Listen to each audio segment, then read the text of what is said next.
ngiye kubabwira imigani y'imigenurano 20. Iyo migani 20 nusangamo nibura 15 usanzwe uzi, uraba uri mu bantu bazi Ikinyarwanda koko. Turatangiye. Gashiramazizi ka ntibazirikana, rubanda rushishwa nabi.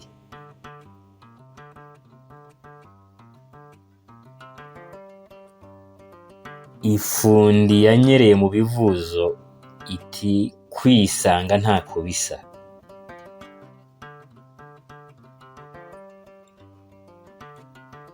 Imandwa z'abatindi zigira iyazo mirindi.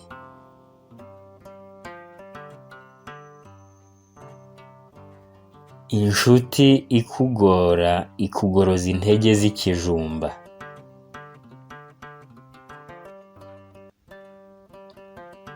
Kabutindi igumbashya inkoko.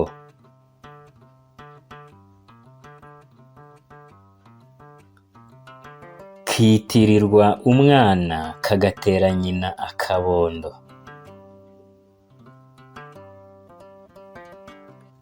Sesekaza ntimara abanzi inzara.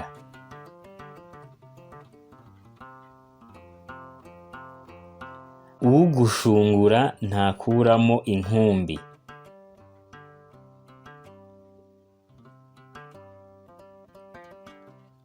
Uhiga imwe ntabura amaguru.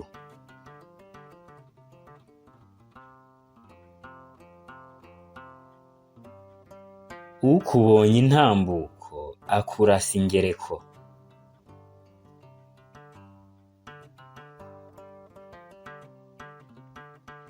Ukwimye inzoga aba akubwiriza kwenga.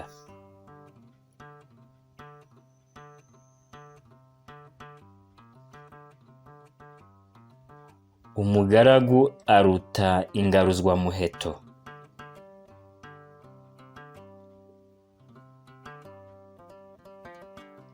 Umugayo ushengura ugaya, ugawa yigaramiye.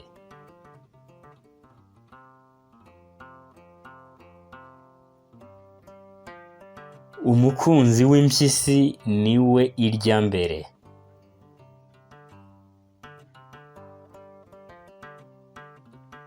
Umunywanyi wa benshi apfa akerewe.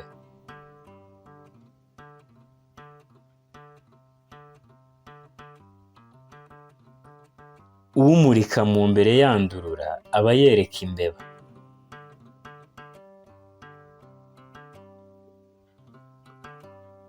Umurenzaho wera ibijumba.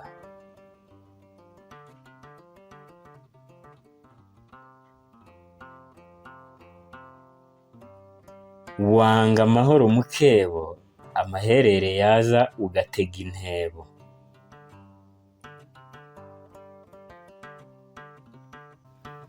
Wanga guhingira abana b'inyoni, abawe bakicwa n'inzara.